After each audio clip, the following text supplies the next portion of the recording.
Hola, mi nombre es Jessica Liliana León Miranda. Este es mi video de la actividad de aprendizaje número 3 de la clase de embriología humana y voy a presentar el tema que es la gametogénesis. Primero que nada tenemos que saber qué es la gametogénesis. La gametogénesis es el proceso por el cual se producen ambos gametos, tanto el femenino como el masculino, que en este dibujito podemos ver que es el espermatozoide y el coloquialmente conocido como óvulo, pero en embriología se le llama ovocito secundario en metafase 2 y en este video vamos a entender por qué ese es el nombre más correcto para esta célula. Primero hay que hacer un repaso muy corto, muy breve sobre la reproducción celular. Aquí hice un esquema muy sencillito en el que en el que voy a explicarles lo que es la mitosis y la meiosis. Bueno, primero que nada la mitosis se ocupa para las células somáticas, que son prácticamente todas las células que tenemos en nuestro cuerpo a excepción de los gametos. En la mitosis vamos a obtener como resultado final dos células hijas diploides, lo cual quiere decir que van a tener cada una 46 cromosomas o 23 pares de cromosomas cada una. Y en la meiosis vamos a obtener como resultado final 4 células haploides, o sea que van a tener cada una solamente 23 cromosomas en vez de 23 pares de cromosomas.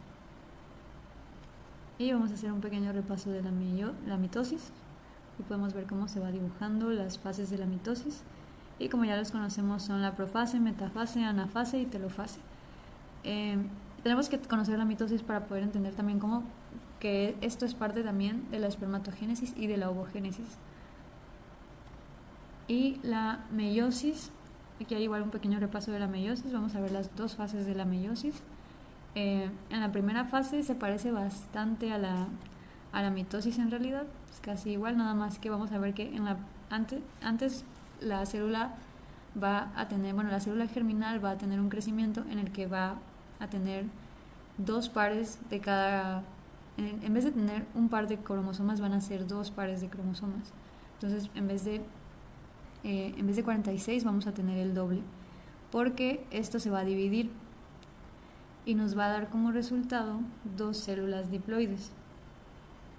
Pero la diferencia es que durante la etapa, la diferencia en cuanto a la mitosis es que en la etapa de la profase, en estos pares de cromosomas vamos a ver cómo puede existir un entrecruzamiento y los cromosomas pueden intercambiar alelos. Esto nos va a asegurar una variabilidad genética. Igualmente en la metafase los cromosomas se van a alinear de manera aleatoria con ayuda de los centriolos y esto sucede de manera totalmente aleatoria para cada una de las células que vamos a obtener como resultado.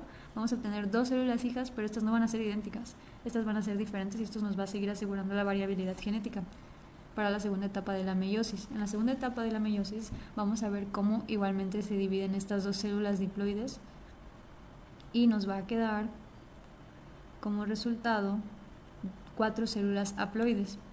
Estas 4 células haploides van a ser cada una totalmente distinta una con la otra porque, pues como dijimos, se trata de asegurar la variabilidad genética para que así pues podamos tener humanos que tengan más, pues una reserva genética que no sea tan limitada para evitar mutaciones o errores genéticos en las células que pues después nos puedan provocar alguna enfermedad o síndrome o trastorno.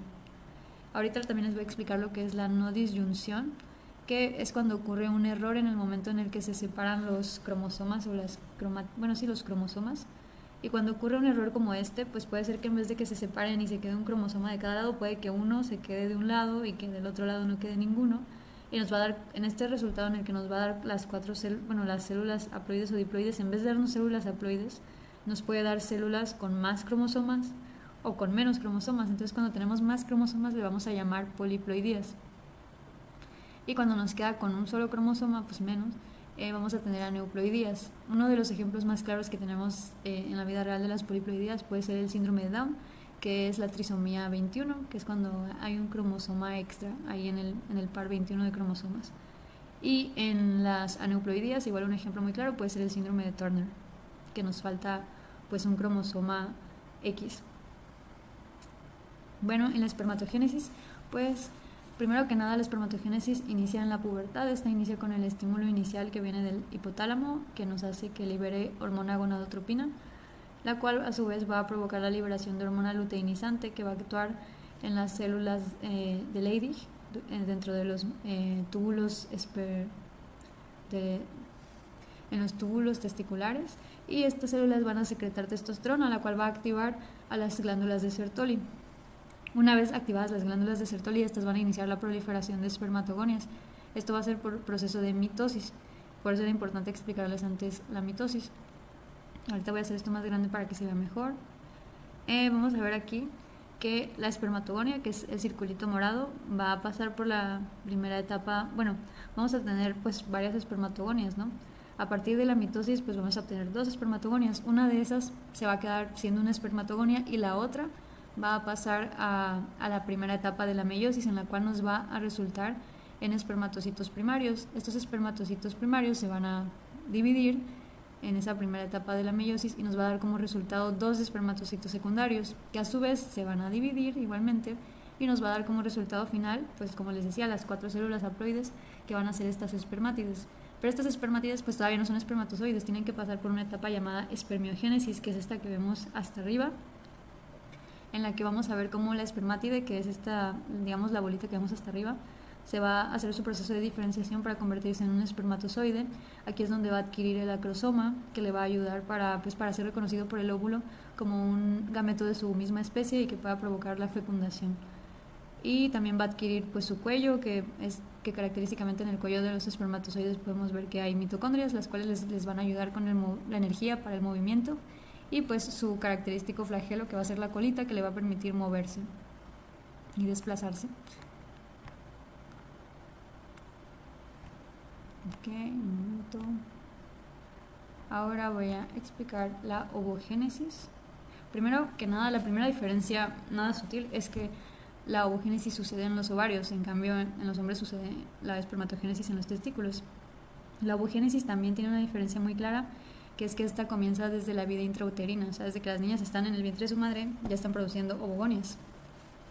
Estas ovogonias se van a someter a crecimiento celular, lo cual las va a transformar en ovocitos primarios, y estos ovocitos primarios van a pasar por la primera fase de la meiosis y se van a quedar ahí. Entonces se va a quedar en una primera fase de la meiosis interrumpida, y así nacen las niñas con todos sus ovocitos primarios, que van a ser los folículos primordiales, que van a quedar en esa fase de meiosis interrumpida.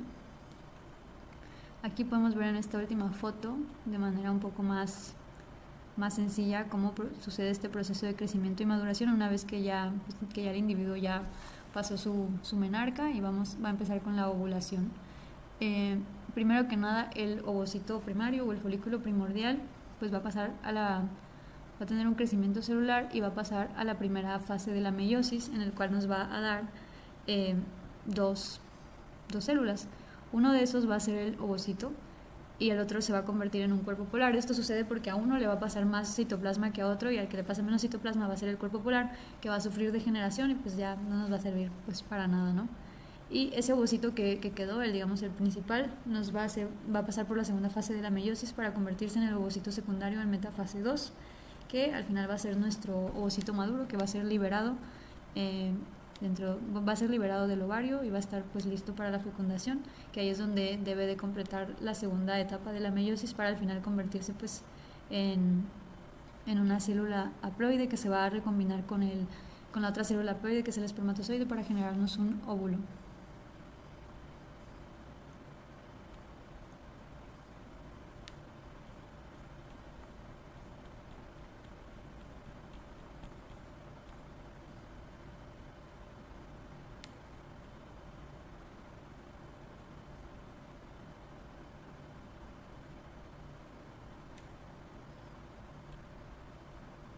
Bueno, aquí les voy a explicar igual la acción hormonal que existe en cada uno de los dos procesos. Primero que nada pues puse yo este esquema que me pareció bastante sencillo de entenderlo.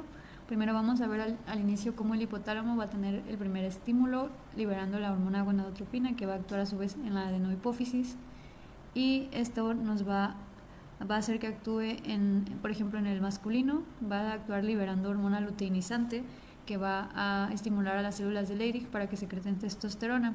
Igual la hormona foliculoestimulante va a estimular a las células de Sertoli junto con la cascada de hormonas de testosterona, lo cual va a dar inicio a la espermatogénesis, que fue lo que les expliqué antes. Y en el caso del femenino, pues va a haber igualmente un estímulo por parte del hipotálamo con la hormona gonadotropina, y esto va a hacer que se libere la hormona luteinizante, que va a actuar estimulando las células de la teca para que produzcan andrógenos y testosterona.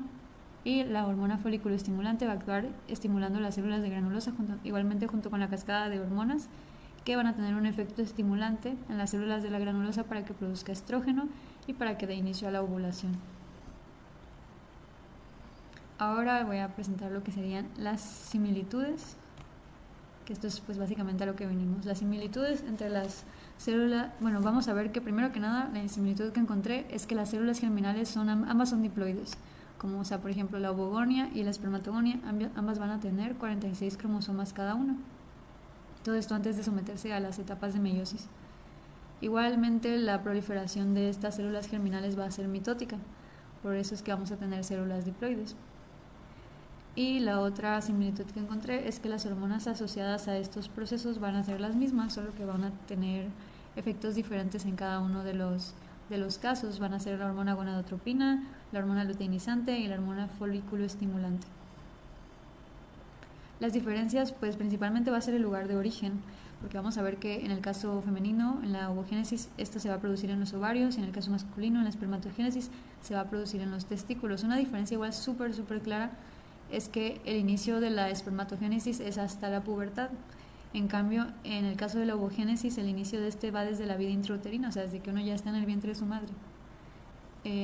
Igualmente otra diferencia pues bastante característica es que en el caso de la ovogénesis esta va a ser limitada, o sea, pues por eso sabemos que las mujeres llegan a un periodo llamado menopausia, que es cuando pues ya básicamente ya no hay más ovogonias que se puedan, o bueno, más folículos primordiales que puedan madurar para convertirse en ovocitos secundarios en metafase 2 y ser liberados para su fecundación. Igual, bueno, en el caso masculino, en la espermatogénesis, esta sí va a ser prácticamente ilimitada, o sea, básicamente hasta que el hombre muera va a seguir produciendo espermatozoides, aunque pues obviamente la calidad pues puede que vaya bajando con los años o con el estilo de vida que lleve la persona. También una diferencia que vamos a ver es que en el producto de la meiosis vamos a obtener, en el caso de la espermatogénesis vamos a obtener como producto de la meiosis 4 espermatozoides, y en el caso de la ovogénesis solamente vamos a obtener un ovocito secundario en metafase 2, porque pues como mencioné antes vamos a obtener también cuerpos polares que al final se van a degenerar y no nos van a servir. Y la meiosis, en el caso de la espermatogénesis, la meiosis se completa, por eso es que nos da 4 espermatozoides. En cambio, en el caso de la ovogénesis, la meiosis en realidad se queda hasta la metafase 2. Y también nos va a dar como resultado genotipos distintos. Por ejemplo, en la ovogénesis solamente vamos a tener la chance de tener un ovocito con un genotipo X. En cambio, en la espermatogénesis puede que tengamos un genotipo X o un genotipo Y, que pues ya al conjuntarse nos pueden dar XX o XY. Y pues eso sería todo por mi video. Muchas gracias.